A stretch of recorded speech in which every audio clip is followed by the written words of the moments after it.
نحمده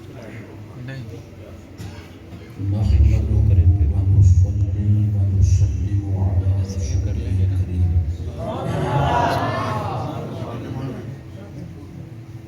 وعلى آله الطيبين الطاهرين وأصحابه الهادين المهديين. نشهد أن لا إله إلا الله وحده لا شريك له ونشهد أن سيدنا وسندنا وحبيبنا وشفيعنا ومولانا وملجأنا ومولانا محمدا صلى الله تعالى عليه وعلى آله وأصحابه وبارك وسلم عبده ورسوله. أما بعد فقد قال الله تعالى في الكلام المجيد والفرقان الحميد: بسم الله الرحمن الرحيم. سبحان الذي أسرى بعبده ليلا من المسجد الحرام إلى المسجد الأقصى إلى المسجد الأقصى الذي باركنا حوله لنريه من آياتنا إنه هو السميع البصير. صدق الله العظيم وبلغنا رسوله النبي الكريم ونحن على ذلك لمن الشاهدين والشاكرين والمؤمنين والمطمئنين والحمد لله رب العالمين.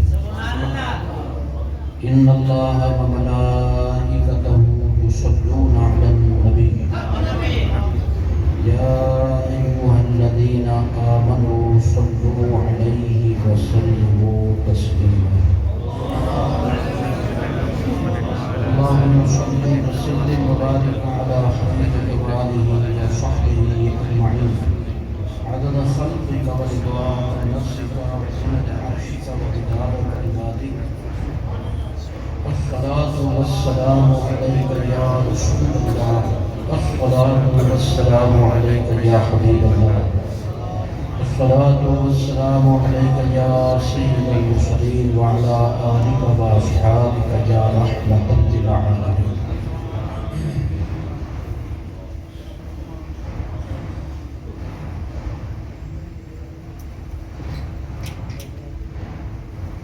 محترم حضرات، محفل کا جو عنوان ہے آپ حضرات نے جامع مسجد حاضہ کے امام و خطیب حضرت مولانا علامہ قاری اللہ بخش سید صاحب سلمہ اللہ تعالیٰ کی زبانی سماعت فرمایا. یعنی رجب شریف کی مناسبت سے بیان تو ہوگا حضور سرور عالم صلی اللہ تعالیٰ علیہ وسلم کی معراج پاک کے حوالے سے. سرکار کا ذکر چونکہ عبادت ہے، بلکہ ہر عبادت کی جان ہے، اور کسی کو ثواب جب بھیجا جائے تو ضروری ہوتا ہے کہ ایسی نیکی کی جائے جو یقیناً قابل قبول ہو. ہمارے حضرت نے فرمایا کہ حضور کے ذکر سے بڑھ کر کوئی مقبول ذکر نہیں. اس لیے جو بیان ہوگا، بیان کا ثواب اور اس کی سماعت کا ثواب جناب لیاقت صاحب اور ان کے بھائیوں کی والدہ ماجدہ مرحومہ کی روح کو اس کا ثواب ایصال کیا جائے گا. تو سب سے پہلے دعا ہے کہ اللہ تعالیٰ جس بزرگوار کے ایصال ثواب کے حوالے سے یہ محفل منعقد کی گئی، اسے قبول فرما کر ان کی مغفرت فرمائے، درجات کو بلند فرمائے، اور جتنا دیکھیاں خصوصاً ذکر حبیب صلی اللہ تعالی علیہ وسلم کے حوالے سے جو کی جا رہی ہے، ان سب کا ثواب ان کی روح کو پہنچائے، اور ہم سب کے جن کے والدین صاحب العقیدہ اس دنیا سے گزر گئے، اللہ تعالیٰ سب کی مغفرت فرمائے، سب کی قبول کو جنت کے باغوں میں سجائے۔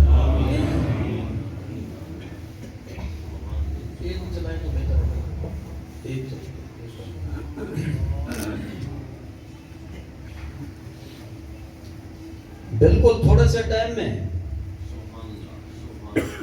صرف عنوان کی تکمیل کے لیے اور کامل ارشاد کے لیے چند معروضات پر، چند گزارشات پر اکتفا کروں گا۔ پہلی بات تو یہ سمجھنی چاہیے کہ معراج کا مطلب کیا ہے،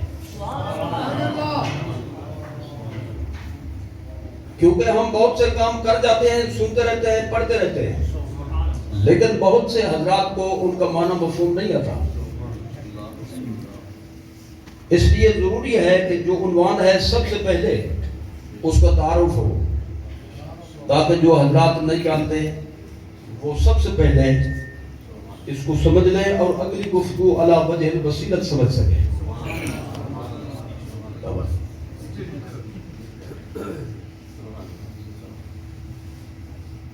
تو میں مختصراً اس عنوان کا تعارف یوں عرض کرنا چاہوں گا۔ ایک ہے حضور کی صلی اللہ تعالی علیہ وسلم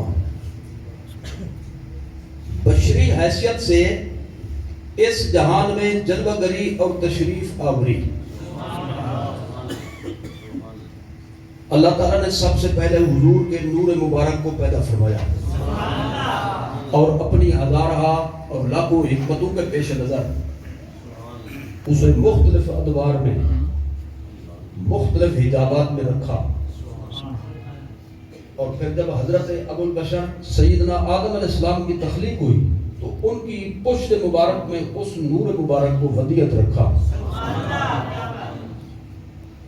آباء و اجداد سے اور جدات و امہات سے ابن عن جد سلسلہ وار سرکار نبی کریم صلی اللہ تعالی علیہ وسلم کا وہ نور مبارک حضرت سیدنا حضور کے والد واجد سیدنا عبداللہ رضی اللہ تعالی عنہ ان تک پہنچا، اور ان سے حضرت سیدہ طیبہ طاہرہ حضرت والدہ ماجدہ سید المرسلین صلی اللہ علیہ وسلم حضرت آمنہ رضی اللہ تعالی عنہا کے بطن پاک میں وہ نور مبارک منتقل ہوا اپنی تمام تفاصیل کے ساتھ۔ تو حضور مدت حمل شریف کی تکمیل کے بعد اس جہان میں تشریف لائے۔ اس کا مطلب یہ ہے کہ حضور عالم بالا سے تشریف لائے دنیا میں۔ اس کو کہتے ہیں میلاد۔ عالم بالا سے عالم دنیا میں تشریف لانا، یہ ہے حضور کا میلاد۔ پھر ایک وقت ایسا آیا کہ اللہ نے یہ چاہا کہ بہت سی حکمتوں کی تکمیل کے لیے حضور جہاں سے تشریف لائے تھے، حضور کی جسمانی حیثیت سے نبی کریم صلی اللہ تعالی علیہ وآلہ وصحبہ مبارک وسلم کے ظاہری وجود پاک کے حوالے سے سرکار کی عظمت کو ظاہر فرمائے، تو حضور کے جسم مبارک کو وہاں پہنچایا جہاں کسی کی روح بھی نہ پہنچ سکے۔ تو عالم دنیا سے عالم بالا کی طرف حضور کا جانا، یہ ہے حضور کی معراج۔ اب اگر اس کو مختصراً بیان کریں تو عنوان یہ بنتا ہے آنا جانا نور کا، آنا جانا نور کا۔ اس جہان میں آنا یہ ہے میلاد، اور اس جہان سے جانا یہ ہے معراج۔ میلاد شریف ربیع الاول شریف میں سنتے ہیں، تفصیلات کے ساتھ، اور آج یہ سن رہے ہیں معراج شریف کے حوالے سے۔ ایک بات تو یہ ہو گئی۔ دوسری بات یہ سمجھنی ہے کہ معراج شریف حضور کو کب ہوئی۔ بس میں تکمیل کروں گا تھوڑے سے ٹائم میں۔ حضور کو یہ معراج کب عطا کی گئی، اس بارے میں مورخین کی تحقیقات کا خاصا اختلاف ہے۔ اختلاف کا مطلب یہاں پہ جھگڑا نہیں ہے، لڑائی نہیں ہے، بلکہ اس کا یہ مطلب ہے کہ پہلے یہ مسائل جو ہوتے تھے بندے سینوں میں محفوظ رکھتے تھے، لکھنے کا رواج نہ تھا۔ جب حضرت امیر المومنین عمر بن عبدالعزیز رضی اللہ تعالیٰ عنہ کے دور میں ان کے حکم سے علوم کی تدوین شروع ہوئی، یعنی ہر علم کو کتابی شکل دی گئی تاکہ وہ ضائع نہ ہو جائے، آنے والی نسلیں ان علوم سے محروم نہ ہو جائیں، تو مورخین نے بھی اس حوالے سے جو اسلام کی تاریخ کے حوالے سے، صاحب اسلام کی تاریخ کے حوالے سے جو باتیں تھیں ان کو قلم بند فرمایا۔ اس کو مجموعی طور پہ کہتے ہیں تاریخ اسلام۔ تو چونکہ جو اصل لوگ تھے وہ چلے گئے تھے، اور ایک تو طبقات یوں سمجھے گزر گئے، یا یوں سمجھے کہ بھئی بہت سے اکابر اس جہان سے تشریف لے گئے تفصیلات اپنی سینوں میں لے کر، تو جو حضرات موجود ہیں جتنی باتیں ان کو یاد تھیں انہوں نے بیان فرمائی، اور عرصہ گزر جانے کے بعد ایک بات بھول جاتی ہے بندے کو، یا اشتباہ پیدا ہو جاتا ہے کہ یہ واقعہ فلاں تاریخ ہوا تھا یا فلاں تاریخ کو، فلاں مہینہ تھا یا فلاں مہینہ تھا، ذہن پر زور دے کر اس طرح سے اس کو بیان کیا جاتا ہے۔ آپ خود دیکھ لیں پاکستان کی تاریخ میں گزشتہ سالوں میں جو واقعات ہوئے، ہم سے کوئی پوچھے بھی کس تاریخ میں ہوئے تو فوری طور پر ہم بھی نہیں بتا سکتے، یہ تو ہمارے سامنے کا واقعہ ہے۔ تو اس لیے جتنا جن کو یاد تھا، جس طرح سے جن کو معلومات پہنچی، تو چونکہ معلومات مختلف تھیں لہذا اختلاف کا یہ مطلب ہے کہ تحقیق مختلف ہو گئی۔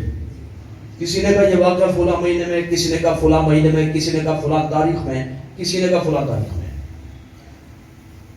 تو معراج شریف کی جو تاریخ ہے اس کے بارے میں بھی اس نوعیت کا اختلاف ہے، جھگڑا نہیں، اس نوعیت کا اختلاف ہے۔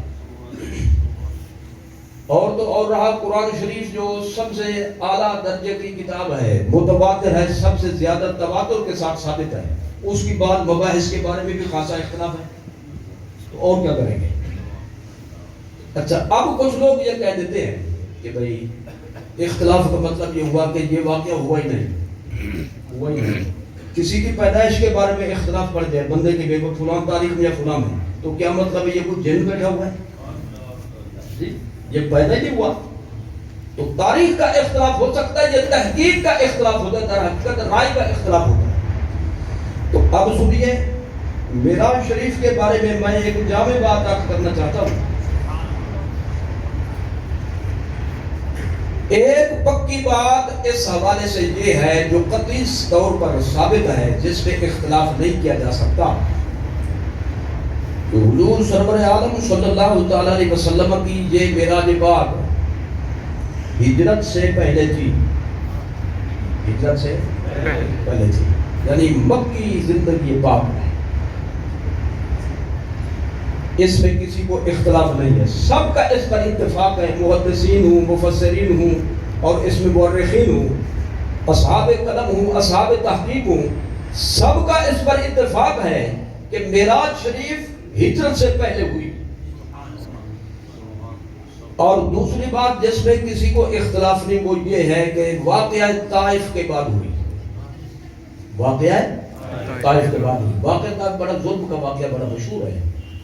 سرکار نبی کریم صلی اللہ علیہ وسلم جب مکہ شریف سے آج کے حساب کے مطابق 100 کلومیٹر کا سفر طے فرما کر تشریف لے گئے، تو وہاں کے بدبختوں نے، ظالموں نے، نابکاروں نے حضور سرور عالم صلی اللہ علیہ وسلم کی دعوت مبارکہ کو قبول کرنے کی بجائے حضور پر حملہ کیا اور رسول اللہ صلی اللہ علیہ وسلم کی شدید توہین کی، پتھر برسائے. اتنا حملہ ہوا کہ رسول اللہ صلی اللہ علیہ وسلم کا جسم مبارک بہت شدید زخمی ہو گیا. حضور لہو لہان ہو گئے اور جوڑے مبارک نالین شریفین خون مبارک سے بھر گئے. اس موقع پر مختلف خدمات کے فرشتوں نے اللہ تعالیٰ کے حکم سے حضور کی خدمت میں حاضر ہو کر پیشکشیں کی، آفریں کی. ہوا کے فرشتے نے کہا مجھے ایک جملہ بولتے ہیں، میں ابھی زوردار آندھی چلا دوں اور ان کو میں توبہ نہ کر دوں، اٹھا کر ان کو میں کہیں سے کہیں پر پھینک دوں اور ان کو میں پتھروں سے ٹکرا دوں، یہ ان کا کچوبر نکل جائے، یہ پاش پاش ہو جائے. بارش کے فرشتے نے کہا مجھے اجازت دے میں طوفانی سیلاب لا لوں اور ان کو غرق آب کر دوں. کسی فرشتے نے کہا اجازت دے زمین پھاڑ دے، ان کو دھسا دے. لیکن سرکار نے کیا فرمایا؟ نہ واقف لوگ ہیں، میری شان کو جانتے نہیں، بس میں یہی کہوں گا اللہم اہد قومی فإنہم لا یعلمون. ان نواقفوں کو ہدایت فرما. لیکن تکلیف تو ہوئی نا، دل تو دکھا نا. تو اللہ تعالیٰ نے حضور کو خوش کرنے کے لیے حضور کو عالم بالا کی سیر کرا دی، عالم بالا کی سیر کرا دی، جنت کا مشاہدہ کرا دیا. حضور جنت میں تشریف لے گئے اور جو نعمتیں اللہ تعالیٰ نے حضور کے صدقے میں حضور کے غلاموں کے لیے تیار کر رکھی ہے حضور دیکھ کر آ گئے. تو اللہ تعالیٰ نے فرمایا چند دن ہیں اس دنیا میں ایسا ہوتا رہتا ہے، اپنے بھی جان کے پیاسے بن جاتے ہیں، فکر کی ضرورت نہیں، یہ روٹین پہلے سے چلی آ رہی ہے. تو جس نے مشعل راہ بننا ہوتا ہے، جس نے نمونہ بننا ہوتا ہے، تو وہ ایسے حالات سے گزرتے. تو میرے محبوب آپ چونکہ پوری کائنات کے لیے نمونہ ہیں، تو یہ حالات روٹین کے مطابق ہے. تو یہ مطلب نہیں کہ آپ پر جو یہ آڑا وقت آیا میری محبت کم ہو گئی یا آپ کے رتبے میں کوئی فرق آ گیا، بلکہ اس کا مطلب یہ ہے میرے محبوب کہ چلتی ہوئی روٹین کے مطابق یہ واقعات ہوئے. ورنہ آپ خود آ کر دیکھ لیں، آپ جو آپ رہے، آپ کے غلاموں کے لیے میں نے کتنی نعمتیں تیار کر دی. حضور کو خوش کرنے کے لیے دل پر جو بوجھ تھا اس کو کم کرنے کے لیے رسول اللہ صلی اللہ علیہ وسلم کو عالم بالا کی سیر کرے. ہجرت سے پہلے اور واقعہ طائف کے بعد. میرے خیال میں آپ بھی بولیں گے جلسے کے بعد.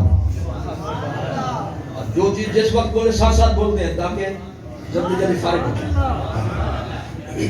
یہ ایک بات آپ نے مزید سماعت فرمائی. اب اگلی بات کہ حضور سرور عالم صلی اللہ علیہ وسلم کو یہ معراج شریف کہاں سے عطا کی گئی؟ حضور کہاں سے کہاں تک تشریف لے گئے؟ اس کے 3 مراحل ہیں اور وہ سارے کے سارے قرآن شریف میں موجود ہیں. جو آیت میں نے پڑھی اس میں 3 مراحل کا ذکر ہے. ذرا توجہ کے ساتھ سماعت فرمائیں. سبحان الذي اسرا بعبده ليلا من المسجد الحرام الى المسجد الاقصى الذي باركنا حوله. یہ ہو گیا پہلا مرحلہ. کعبہ شریف سے مسجد اقصی تک مرحلہ اولا، پہلا قدم، سفر مبارک یا سیر مبارک کا پہلا حصہ مسجد حرام سے مسجد اقصی تک. اور اس حوالے سے ہمارے حضرت نے حضور غزالی زمان نے اپنے ترجمہ میں ایک لطیف بات فرمائی. آپ نے 2 ترجمے فرمائے اس کے. من المسجد الحرام الى المسجد الاقصی، مسجد حرام سے یعنی کعبہ شریف سے مسجد اقصی تک.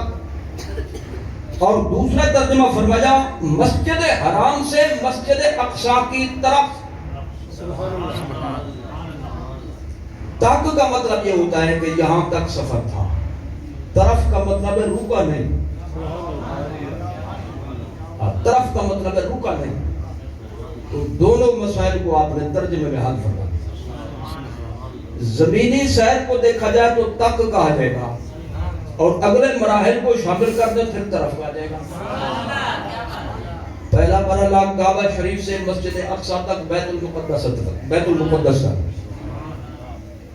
دوسرا مرحلہ لنُرِيَهُ مِنْ آیاتنا. اس میں جو اجمالی طور پر بیان ہے وہ کس چیز کا ہے؟ دوسرے مرحلے کا مسجد اقصی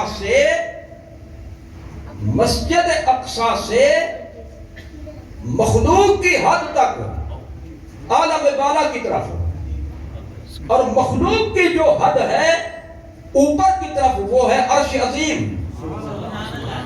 تو لِنُرِيَهُ مِنْ آیاتنا میں دوسرے مرحلے کا ذکر ہے. تیسرا مرحلہ ہے قرب خدا بندی، اللہ تعالیٰ کی بارگاہ اقدس میں حاضری. صرف حاضری نہیں، ملاقات، دیدار، زیارت کا شرف، درشن. تو اس کا بیان ہے انہ هو السمیع البصیر میں.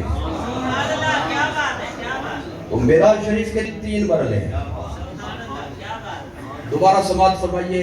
کعبہ شریف سے بیت المقدس تک، بیت المقدس سے عرش الہی تک سے مراد اوپر کا حصہ، نیچے والا نہیں.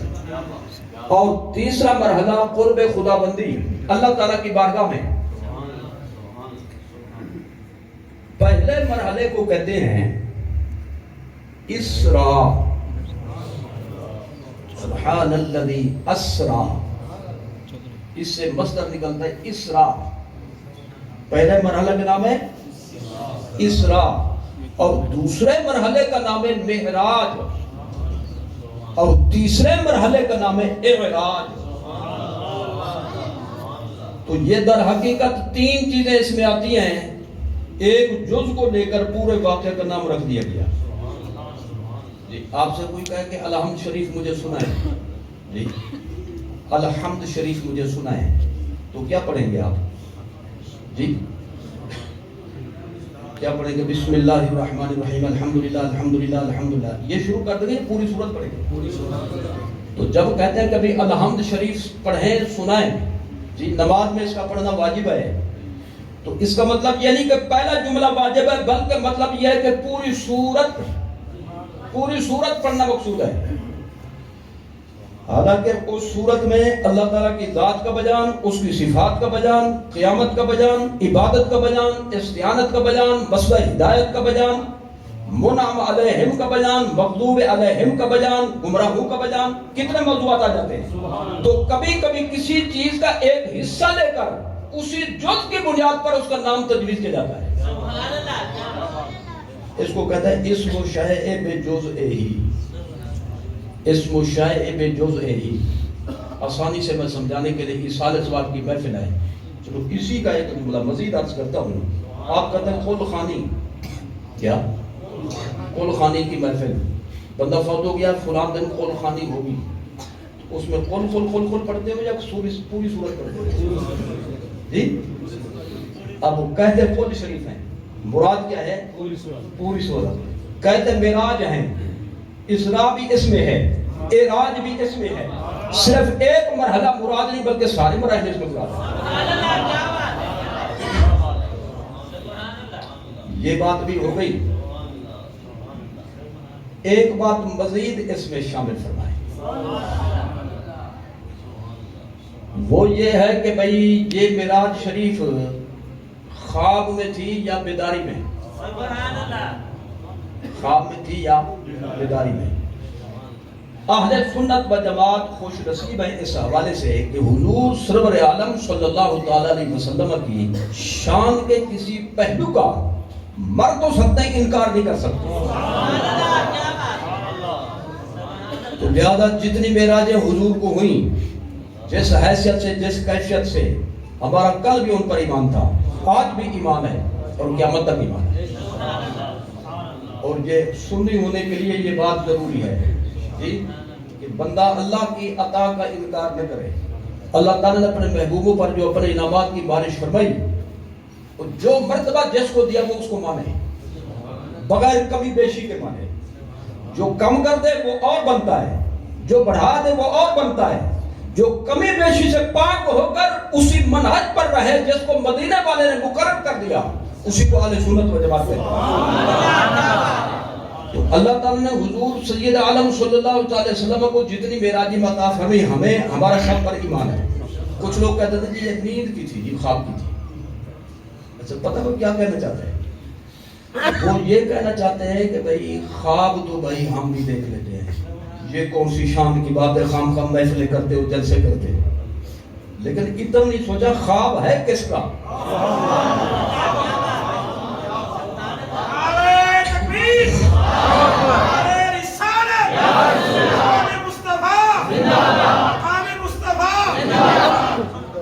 غیر نبی اور نبی کے خواب میں زمین و آسمان سے زیادہ فرق ہے. غیر نبی کا خواب غلط بھی ہو سکتا ہے، اس کے اندر ملاوٹ بھی ہو سکتی ہے، شیطانی دخل بھی ہو سکتا ہے. جی میں اکابر کی بات نہیں کر رہا، جو محفوظ ہیں ان کی بات نہیں کر رہا. لیکن نبی پر عصمت کی چادر ہوتی ہے، عصمت کا پردہ ہوتا ہے. اس لیے امت کا اس بات پر اتفاق ہے کہ نبی کا خواب بھی وہی ہوتا ہے.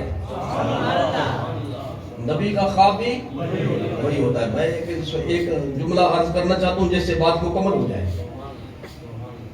دیکھیے نیند کر جائے، بندہ لیٹ جائے، غفلت کی نیند کر جائے تو وضو ختم ہو گیا. جی نیند کرنے سے وضو ختم ہو گیا. غفلت والی اس کی تشریحات ہے، میں نے اس لیے غفلت کے لفظ اس میں بولا. مثلا لیٹ جائے بندہ زمین پر اور اونگ آ جائے، آنکھ لگ جائے، نیند آ جائے تو وضو ختم ہو گیا. یا ٹیک لگا کر نیند کر رہا ہے اور ٹیک لگا کر جس چیز کے ساتھ بیٹھا ہے، نیند ایسی کیفیت میں ہے کہ اگر وہ چیز ہٹا دی جائے بندہ گر جائے گا. جی تو بھی وہ نیند وضو کے لیے ناقص ہے، وضو کو اس نے توڑ دینا ہے. لیکن نبی کی نیند ناقص وضو نہیں. یہ صرف ہمارے آقا مولا صلی اللہ علیہ وسلم کی شان نہیں، بلکہ یہ مشترک شان ہے تمام انبیاء علیہ السلام کی. کسی بھی نبی کی نیند ناقص وضو نہیں. نیند سے کسی نبی کا، کسی رسول کا وضو نہیں ٹوٹتا. وجہ کیا ہے؟ نبی پر ہر حوالے سے ہوتی ہے وہی، جاگتے میں بھی وہی اور نیند میں بھی وہی. تو اگر غفلت والی نیند ہو تو پھر تو وہی سمجھ میں نہ آئے، وہی میں ملاوٹ ہو جائے. جی پھر تو وہی کے اندر کسی اور کا دخل ہو جائے. اس لیے خدا تعالیٰ نے نبی اور غیر نبی میں یہ فرق رکھا. ہم سو جائیں تو ہمیں غفلت کی نیند آتی ہے، اور نبی جاگتا ہو تو بھی غفلت سے پاک، اور آرام فرما ہو تو بھی غفلت سے پاک.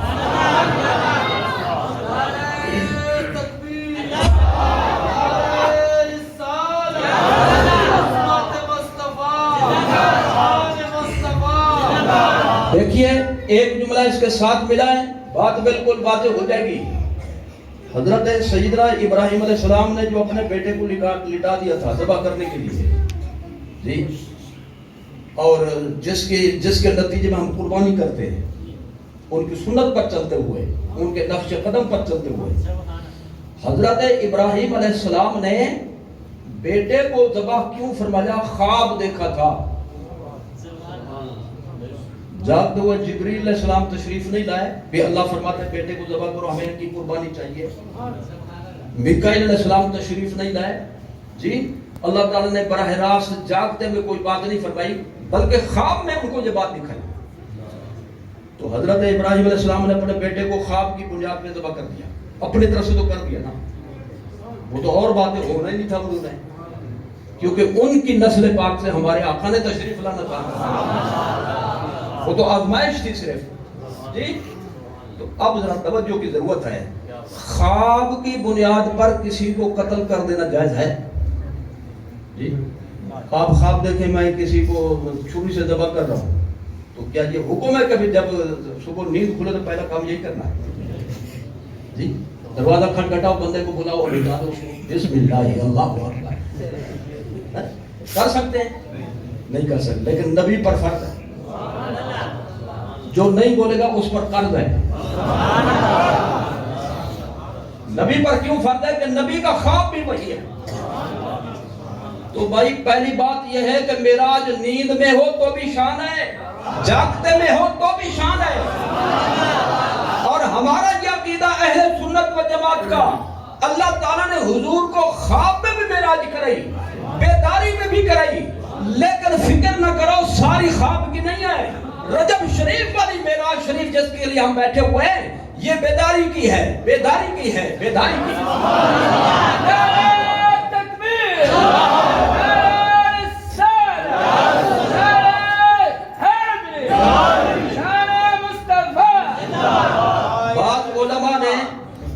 بعض ائمہ نے حساب لگایا حضور کی معراجوں کا، تو وہ بنی تھی 34۔ کتنی؟ خدا کی شان ہے، یہ ایک کو رو رہے ہیں۔ ائمہ اسلام نے 34 لکھ دی جی، 34 میں سے 33 خواب کی معراجیں ہیں، اور یہ جس کا ہم ذکر کر رہے ہیں یہ خواب کی نہیں بلکہ یہ بیداری۔ اچھا یہ کیا کہنا چاہتے ہیں پتہ ہے؟ یہ کہنا چاہتے ہیں کہ بھئی اگر کوئی بندہ خواب میں حج پڑھنے چلا جائے، جی حج پڑھنے چلا جائے، حج کر کے آ جائے خواب میں، تو کیا سارے خرچے اس کو معاف ہو گئے؟ جی حج نہ کیا ہو تو بیداری میں نہیں کرے گا؟ کہتے کرے گا جی، خواب میں کر کے حاجی صاحب نہیں بنے گا، حاجی صاحب بنتے جاگتے میں۔ تو مرض یہ ہے کہ یہ چونکہ حضور کو اپنے جیسا سمجھتے ہیں، تو اس لیے کہتے ہیں جیسے ہم خواب دیکھیں ہم کچھ بھی نہیں بنتے، تو حضور بھی ایسا ہی ہوں گے۔ جی ہمیشہ آئینے کے اندر اپنی شکل بندے کو نظر آتی ہے۔ بچے نے کی شرارت، والد صاحب نے ڈنڈا اٹھایا، مارنے کے لیے پیچھے بھاگا، وہ صوفے کے نیچے چھپ گیا۔ نکلے نا ماں نے کس نے؟ اب وہ یعنی جنت دینا چاہتی تھی اس کو، ماں کے قدموں کے نیچے۔ اب مزہ اس وقت آتا جب جوتے لگتے ہیں۔ مارنے کے لیے بھاگی ڈنڈا لے کر، تو بچہ چھپ گیا صوفے کے نیچے۔ والد صاحب دوپہر میں کھانا کھانے کے لیے کام کرنے سے فارغ ہو کر تھوڑا سا ٹائم نکال کر، بچہ نہیں تھا گھر پہ، کہنے لگا میرا بیٹا کہاں ہے؟ اس نے کہا صوفے کے نیچے چھپا ہوا ہے۔ کیوں چھپا ہوا ہے؟ بس میں مارنے کے لیے گئی تو وہ نیچے چھپ گئے۔ اب والد نے جھک کر نیچے سے دیکھ کر کہا بیٹے آ جاؤ، باہر آ جاؤ، کوئی تمہیں کچھ نہیں کہتا۔ بچہ کیا کہتا ہے پیچھے آگے؟ بچہ کہتا ہے ابو جی جلدی جلدی آ جاؤ، لگتا ہے کہ میری امی ڈنڈا لے کر آپ کو بھی پیچھے ہیں، جلدی جلدی چھپ جاؤ۔ تو جو جیسا خود ہوتا ہے وہ دوسرے کو، لیکن یہ یعنی کتنا بڑی بد نصیبی ہے، اپنے جیسا کہتے کہتے اتنی ترقی کی کہ امام الانبیاء کے متعلق یہ جملے استعمال کر دیے، ہم میں ان میں کوئی فرق نہیں، باز اللہ سما باز اللہ۔ تو اللہ تعالیٰ نے معراج کرائی ہی اس لیے جی تاکہ پتہ چلے تو اور ہے، حضور اور ہے۔ میلاد اور معراج سے میں نے بات چلائی تھی، میلاد کا مقصد ہے حضور کی پاک پیدائش۔ اب کوئی کہہ سکتا تھا ہماری بھی پیدائش، حضور کی بھی پیدائش، جی حضور کے بھی ماں باپ، ہمارے بھی ماں باپ، ہمارا بھی قبیلہ، حضور کا بھی قبیلہ، کھانا پینا اٹھنا بیٹھنا سارا کچھ مشترک ہے، تو ہم جیسے تو ہو گئے، تو لہٰذا حضور کو اللہ نے معراج کرا دی۔ جی تم وہ ہو 2 فٹ اوپر نہیں اڑ سکتے، حضور وہ ہیں کہ آپ کی پرواز لامکان تک چلی گئی، لہذا معراج کا مقصد ہی یہی ہے کہ میلاد والا وہ ہے جس کو معراج بھی حاصل ہے، تمہیں یہ شرف حاصل نہیں، لہذا تم اور ہو، میرا نبی اور۔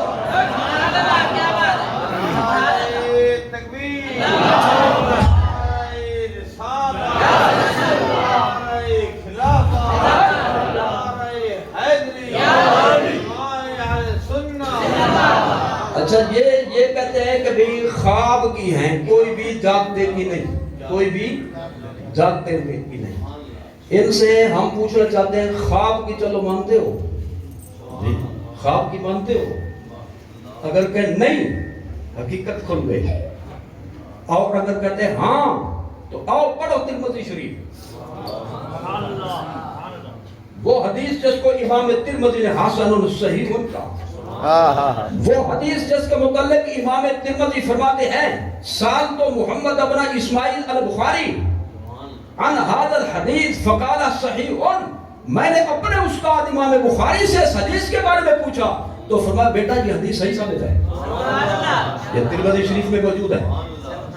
اور مارکا نے کیوں کیا کہ بھئی اس کو ترمذی شریف سے نکال دیا. جی پہلے چال بازی کی، عربی جب چھپوائی ترمذی شریف حاشیے پہ لکھ دی. اب جب اس کو اردو ترجمہ ہوا تو حاشیہ تو آتا نہیں اردو ترجمے میں، زیادہ ترجمے کے اندر اس کا وجود ہی نہیں. حاشیے پہ لکھ جائے کہ نسخے میں یہ حدیث ہے. اللہ تعالیٰ بھلا کرے اہل مصر کا، جی وہ بھی میلاد والے ہیں. انہوں نے جب ترمذی شریف چھپوائی تو متن کے اندر اس حدیث کو لکھا. تو مصر کے چھاپے میں یہ حدیث موجود ہے اور پاکستان کے چھاپے میں انہوں نے باہر نکال دی. کہ لا حول ولا قوت الا باللہ. اور جواب نہیں آتا تھا تو کم از کم یہ کہتے کبھی سوچتے رہو کیا جواب بنے گا. حضور کی حدیث تو نہ کاٹتے. کتنا بڑا ظلم کیا. اس میں حضور کی خواب کی ایک معراج کا ذکر ہے.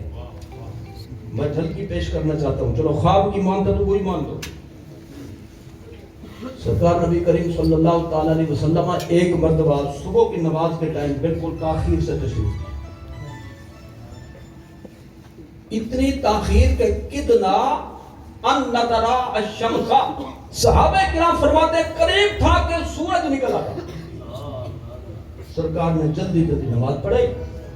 اب ظاہر ہے کہ بھئی صحابہ کرام تو یہ نہیں سوچتے تھے جی کہ بھئی جس طرح ہمیں نیند آ جاتی ہے ان کو بھی نیند آ جاتی ہے، جس طرح ہم سے اونچ نیچ ہو جاتی ہے ان سے بھی ہو جاتی ہے، کیونکہ ہم بھی بشر یہ بھی بشر. صحابہ کرام یہ نہیں سوچتے تھے. صحابہ کرام کا یہ عقیدہ تھا کہ حضور اس ٹائم پڑھیں تو یہ شریعت ہے، اس ٹائم پڑھیں تو یہ شریعت ہے، نہ پڑھیں تو شریعت ہے، پڑھیں تو شریعت ہے. جی میدان عرفات میں مغرب چھوڑ دی مزدلفہ جا کر پڑھی، ٹائم سے چھوڑ دی. اور عرفات میں عصر کی نماز ظہر کے ٹائم میں پڑھ دی. پڑھی کہ نہیں پڑھی؟ اور خندق کے موقع پر 3-4 نمازیں نہیں پڑھی، تسلسل کے ساتھ نہیں پڑھی، پھر ملا کر ان کو پڑھا. تو معلوم ہے صحابہ کا یہ عقیدہ تھا حضور پڑھیں تو شریعت ہے، نہ پڑھیں تو شریعت ہے. پہلے پڑھ دیں تو شریعت ہے، بعد میں پڑھیں تو شریعت ہے. تقدیم ہو تو شریعت ہے، تاخیر ہو تو شریعت ہے، کیونکہ شریعت تو نام ہے حضور کی اداؤں کا. یہ تھا صحابہ کرام کا عقیدہ. جی حضور مالک تو 2 رکعتوں میں جب سلام پھیر دیا تھا، 4 رکعت کی نماز تھی. جی صحیح بخاری مسلم میں ظہر کی نماز یا عصر کی تھی، جو بھی تھی اختلاف ہے اس میں. تو 4 رکعتیں پڑھنے کی بجائے 2 رکعتوں پہ حضور نے سلام پھیر دیا. تو صحابہ کرام نے پیچھے یوں نہیں کہا سبحان اللہ سبحان اللہ اللہ اکبر اللہ اکبر، بلکہ سلام پھیر کر چلے گئے. جی مارکیٹوں میں بازاروں میں وہ دوسروں کو کیا کہتے تھے؟ آج سے ظہر کی نماز 2 رکعت ہو گئی ہے. آج سے کیونکہ آج حضور نے 2 پڑھائی. تو یہ ہے سنی فکر، سنی سوچ.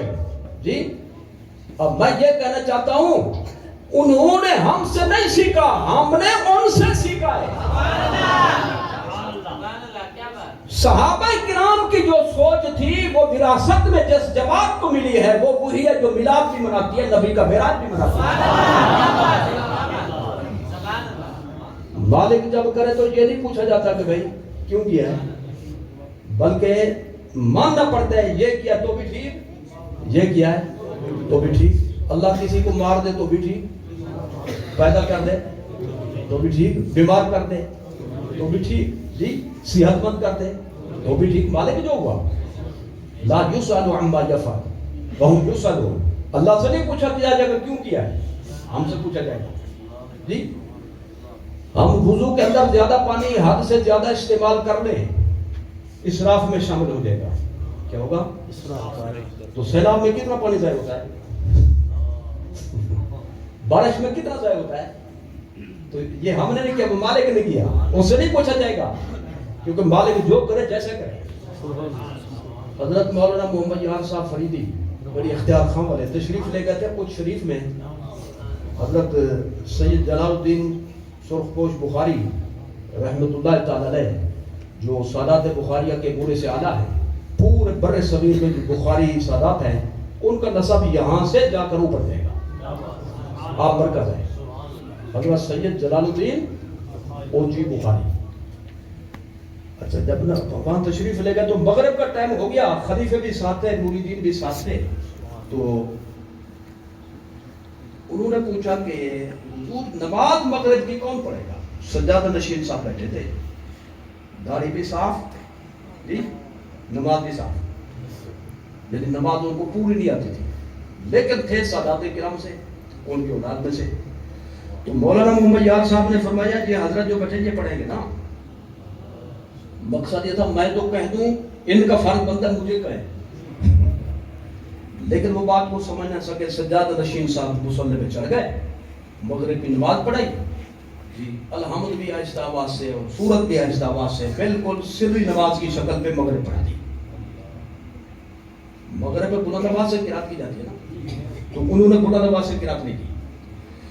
اب جب انہوں نے سلام پھیرا اور خلیفے دیکھنے لگے مولانا کو، نمازی دیکھنے لگے، تکنے لگے مولانا محمد یار صاحب کو، تو وہ سمجھ گئے کہ مجھ سے مسئلہ پوچھنا چاہتے ہیں، تو انہوں نے مسئلہ اس انداز سے بتایا کہ بھئی سام بھی مر گیا اور لاٹھی بھی بچ گئی، مثال مشہور ہے، یعنی وہ خود بھی بچ گئے۔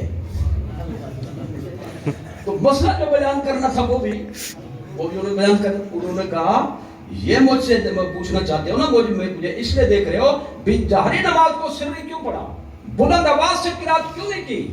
انہوں نے کہا یہ ہے سید، نماز ہے ان کے گھر کی، ان کے باپ دادا کے گھر کی، توڑے پیوڑا نے دی ہوئے تو میرے کو پوچھو، جب یہ مالک ہیں آہستہ پڑھیں، ان کی مرضی زور سے پڑھیں، ان کی مرضی۔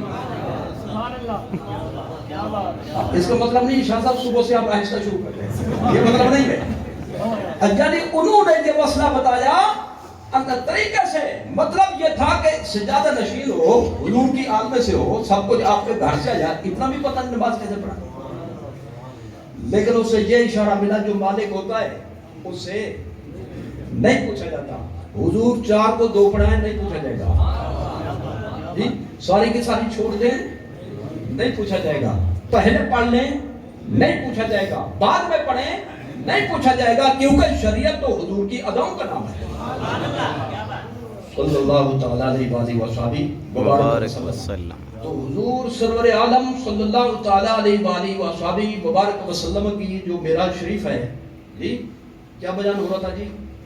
جاگنے کا ثبوت ہے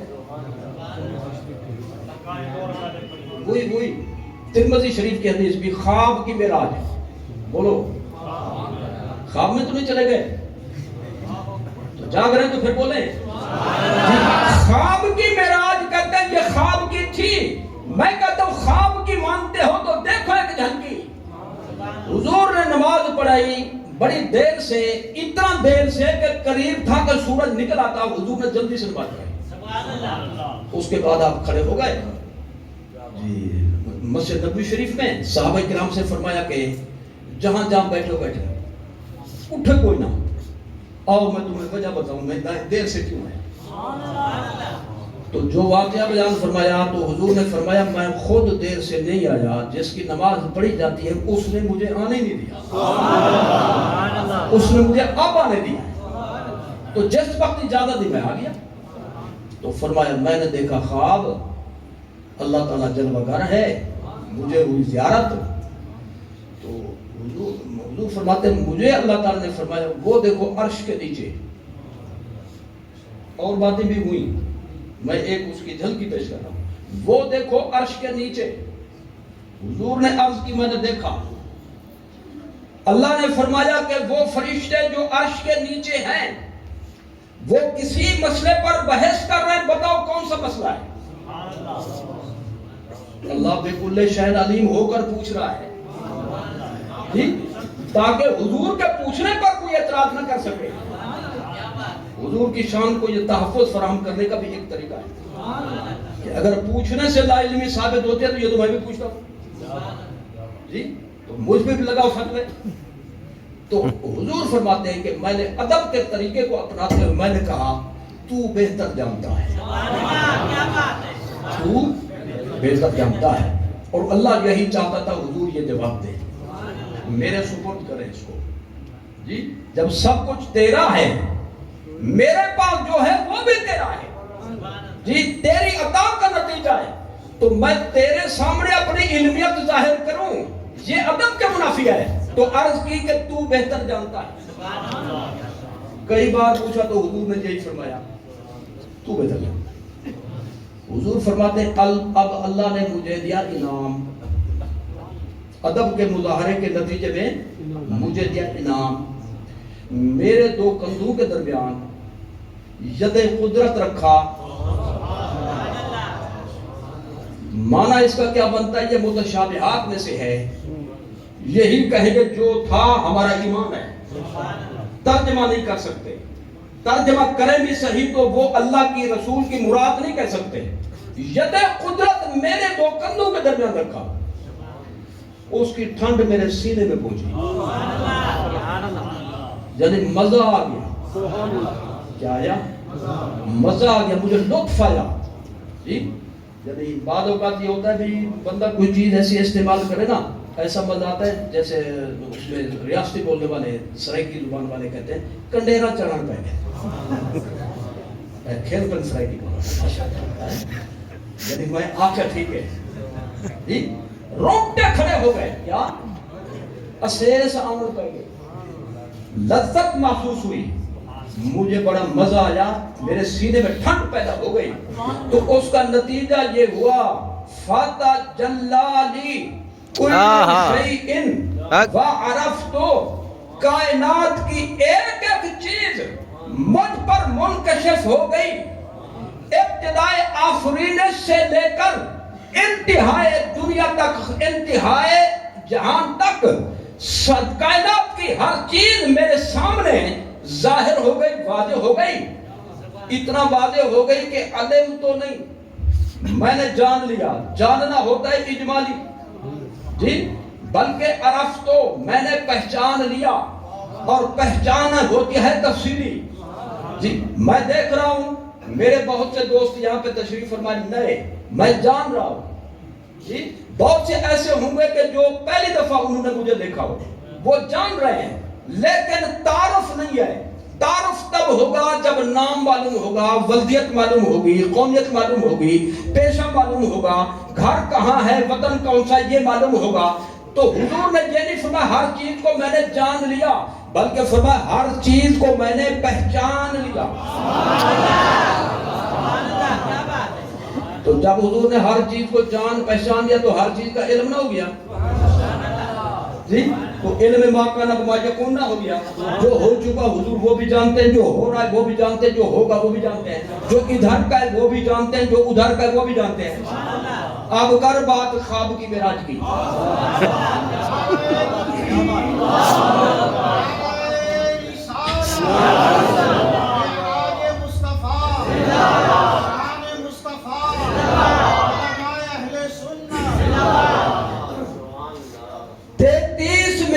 خواب کی اور رجب شریف والی جاگ رہے ہو؟ جاگنے کی بات کی ہے. 33 معراج نیند کی اور رجب شریف والی معراج جاگنے کی جی. اس کے بے شمار دلائل ہیں جی. میں ایک تو یہ عرض کروں گا، جب سرکار نے یہ واقعہ معراج بیان فرمایا، کافروں نے بحث کی یا سیدھے طریقے سے انہوں نے مان لیا تھا؟ انہوں نے مناظرہ کیا باقاعدہ حضور سے، کیسے ہو سکتا ہے جی، ہمیں سمجھائیں، ہماری تسلی کریں جی.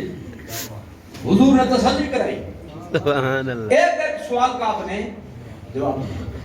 تو کافروں کا انکار کرنا اس بات کی دلیل ہے کہ خواب کا دعویٰ تھا ہی نہیں. خواب کا دعویٰ ہوتا تو بحث نہ ہوتی. وہ اتنا کہہ دیتے ہم بھی خواب دیکھ لیتے ہیں، آپ کا کون سا کمال ہے. تو کافروں کا جو انکار ہے اس بات کی دلیل ہے کہ حضور نے اس معراج کے متعلق خواب کا دعویٰ نہیں، بلکہ آپ نے بیدار کی دعویٰ۔ میں اس آیت سے دکھانا چاہتا ہوں جو معراج شریف کے متعلق میں نے دوران خطبہ تلاوت کی۔ کیسے شروع ہوتی ہے جی؟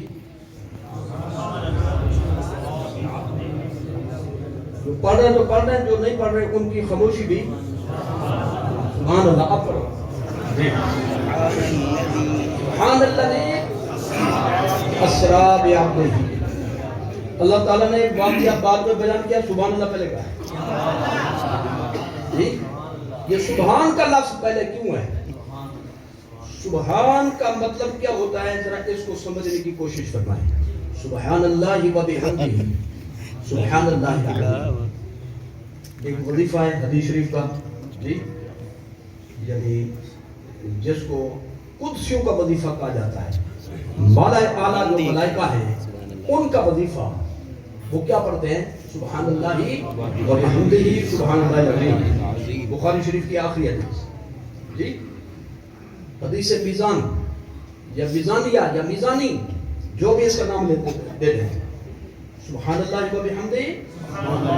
حضور نے فرمایا کلمتان خفیفتان علی اللسان حبیبتان الی الرحمن ثقیلتان فی المیزان سبحان اللہ و بحمدہ سبحان اللہ العظیم۔ جملے ہیں تو بالکل مختصر، زبان پہ بوجھ نہیں بنتے، اللہ کو بہت پیارے ہے۔ قیامت میں جب میزان ہوگا یعنی نیکیاں برائیاں تلیں گی تو نیکیوں کے پلڑے کو جو سب سے زیادہ اللہ کے ذکر اذکار میں سے، یہ مطلب ہے اللہ کے ذکر اذکار میں سے جو چیز نیکیوں کے پلڑے کو سب سے زیادہ بھر دے گی وہ یہی وظیفہ ہوگا، سبحان اللہ و بحمدہ سبحان اللہ۔ لہذا حضور نے فرمایا جو 100 دفعہ اس کو روزانہ پڑھے جی، اس کے گناہ سمندر کی جھاگ کے برابر ہی کیوں نہ ہوں، سب کے سب دھل جائیں گے۔ تو اس میں دو چیزیں، ایک سبحان ایک حمد۔ سبحان اللہ پر ہم غور کریں بھی سبحان کیوں بولا جاتا ہے، کب بولا جاتا ہے؟ دیکھیے بھائی، ایک ہوتی ہے خوبی، ایک ہوتی ہے خامی، سمجھ آ گیا؟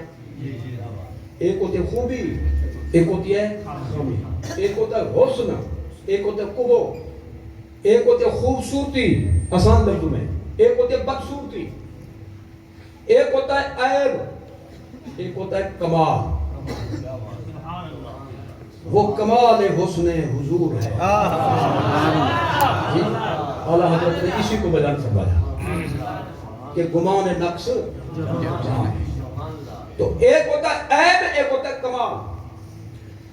جب عیب کی نفی کریں اس کو کہتے ہیں سبحان، جب کمال کو ثابت کریں اس کو کہتے ہیں حمد۔ خلاصہ بتاؤں میں تو سبحان اللہ و بحمدہ ہی جب ہم اللہ کے لیے بولتے ہیں تو اس کا مطلب یہ ہوتا ہے خامی ایک بھی نہیں، خوبیاں سب ہیں۔ خامی کی نفی، عیب کی نفی، نقص کی نفی، اور کمال اور حسن و جمال کا ثبوت۔ ثبوت کے لیے حمد بولتے ہیں اور نفی کے لیے سبحان بولتے ہیں۔ تو اللہ تعالیٰ نے جب معراج شریف کو بیان فرمایا تو سبحان کا لفظ استعمال فرمایا۔ کیا فرمایا؟ تو معلوم ہوا اللہ کسی خامی، کسی نقص، کسی عیب کی نفی کرنا چاہتا ہے۔ لوگوں نے حضور سے یہ کہا صلی اللہ علیہ وسلم، امام فخر الدین رازی رحمۃ اللہ تعالیٰ نے فرمایا کہ کم و بیش 300 سوال ہوتے معراج شریف کے، سنیوں کے نہیں، منیوں کے، یعنی ماننے والوں کے نہیں بلکہ نہ ماننے والوں۔ کتنے ہوتے ہیں؟ تو فرمایا میں نے غور کیا ہے کہ جو بھی اعتراض ہو اس کا جواب یہی سبحان ہے، ایک ہی لفظ ان سب کا جواب ہے۔ اگر کہو گے حضور کیسے گئے جی، تو اللہ تعالیٰ نے فرما دیا یہ دیکھو کبھی خود گئے تھے یا میں لے گیا تھا جی۔ اگر میں لے گیا تھا تو یہ بتاؤ میں بھی لے جا سکتا ہوں یا نہیں؟ اگر لے جا سکتا ہوں تو اعتراض نہ کرو، اور اگر نہیں لے جا سکتا تو پھر تو یہ عیب ہو گیا اور میں ہر عیب سے پاک ہوں. سبحان الذی اسریٰ بعبدہ. اتنے بڑے اہتمام سے بیان فرمانا یہ جاگتے میں ہونے کی دلیل ہے. کوئی بندہ کہ میں اتنا طاقتور ہوں اتنا طاقتور ہوں. سبحان اللہ, میں 100 میٹر کے گڑھے سے میں چھلانگ لگا لیتا ہوں خواب میں. اس میں خواب ہے تو یہ ایسے نہیں کہے گا وہ, کیونکہ خواب میں ایسا ہو سکتا ہے. یہ ہے نا فتح پور کمال, اس کے ساتھ ہے فرید آباد. کیا ہے؟ تو وہاں پہ ایک بندہ رہتا تھا ایسے بالکل عام سا بندہ. حضرت مولانا سید گل محمد شاہ صاحب گزرے وہاں پہ بزرگ. وہ ان کے پاس آتا صبح کہتا ہے حضور. جی بیٹے السلام علیکم. وعلیکم السلام ورحمۃ اللہ. ایک مسئلہ ہے. کیا؟ رات مجھے میرا نہیں ہے. کیا رات مجھے میرا نہیں ہے. انہوں نے کیسے ہوئی؟ میں اڑتا رہا خواب میں. انہوں نے کیا فرمایا؟ اس میں چنے کی دال تو نہیں کھائی تھی. اس نے کہا یہی کھائی تھی. انہوں نے کہا اس نے معراج کریں گے.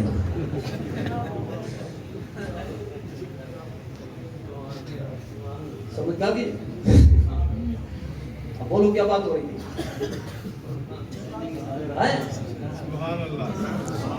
لفظ سبحان, یعنی جو معمولی کام ہو اس کو اتنا بڑے اہتمام سے نہیں بیان کر سکتے, اور کرے گا تو اس پر اعتراض ہوگا. کوئی کہ میں بڑا طاقتور ہوں.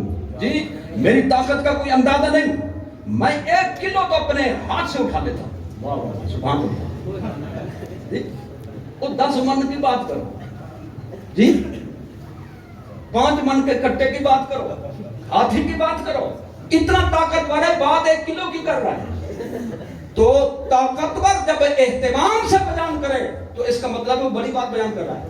تو اللہ جو فرما رہا میں ہر عیب سے پاک ہوں, ہر عجز سے پاک ہوں, ہر نقص سے پاک ہوں, ہر خامی سے پاک ہوں. تو معلوم ہوا کسی بڑے واقعے کا بیان کر رہا ہے. بڑا تب ہو سکتا ہے جب جانتے میں ہو. تو لفظ سبحان سرکار کے معراج کے جاگتے ہونے کی دلیل ہے. آخری جملہ بالکل آخری. پتہ نہیں یہ چپ ہیں تو چپ کا کیا معنی ہے؟ کبھی یہ گھنٹہ سننا چاہتے ہیں یا سوچ میں پڑ گئے پتہ نہیں یہ آخری ہوگا یا نہیں ہوگا.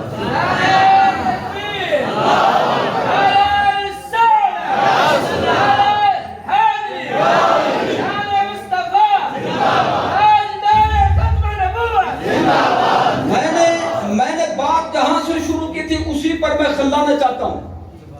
میلاد منائے تو ہم الحمدللہ, معراج منائے تو ہم. یہ پچھلوں کی کیسا خود کر دو. وہ سعادت بھی حاصل تو سنی کو, یہ سعادت بھی حاصل تو سنی کو.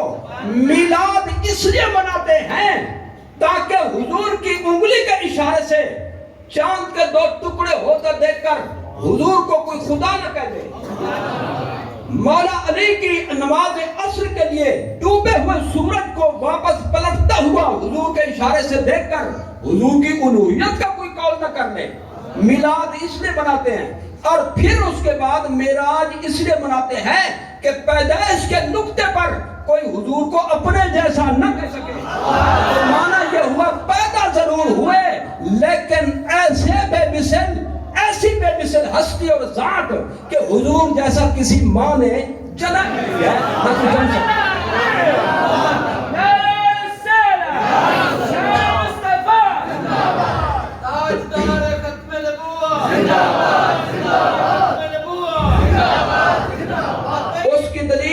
اس کی دلیل یہی معراج شریف ہے. اس کی دلیل یہی معراج شریف ہے کہ حضور نے رب کو دیکھا. جی حضور کا سب سے بڑا شرف معراج شریف کے حوالے سے یہ ہے کہ آپ نے جاگتے ہوئے اپنے رب کو دیکھا. بالکل آسان سی بات آج کرنا چاہتا ہوں. کوئی کہتا ہے دیکھنے سے بھی کچھ ہوتا ہے, دیکھنے سے بھی کچھ ہوتا ہے. اور میں کہوں بندہ ہو عام سا محلہ غریب آباد میں غریب آدمی ہو, کوئی ہاتھ بھی نہ ملاتا ہو جی, اس کی کوئی وجہ نہ ساتھ میں نہ بٹھا دیتے ہیں. لیکن وہ حضور کے دربار سے ہو کر آ جائے, بیت اللہ شریف کا طواف کر کے آ جائے, اب سارے اٹھو گے اس کے لیے نہیں, استقبال ہوگا کہ نہیں, ماتھا چومو گے کہ نہیں, اس کی آنکھوں کو بار بار دیکھو گے کہ نہیں, ہاتھوں کو بوسہ دو گے کہ نہیں. کیوں؟ وجہ کیا ہے؟ وجہ یہ کہ حضور کے مدینے کو دیکھ کر آ جائے. تو جس نے حضور کے شہر کی گلیوں میں گھوم کر دیکھا وہ پہلے جیسا نہیں رہا, وہ پہلے جیسا نہیں رہا. تو جس نے مدینے کی گلیوں کو دیکھا جب ایسا کوئی نہیں, تو جس نے خود مدینے والے کو دیکھا ہو ان صحابہ کی کیا شان ہوگی, اور جس نے خود خدا کو اپنی آنکھوں سے دیکھا ہو اس جیسا کون ہو.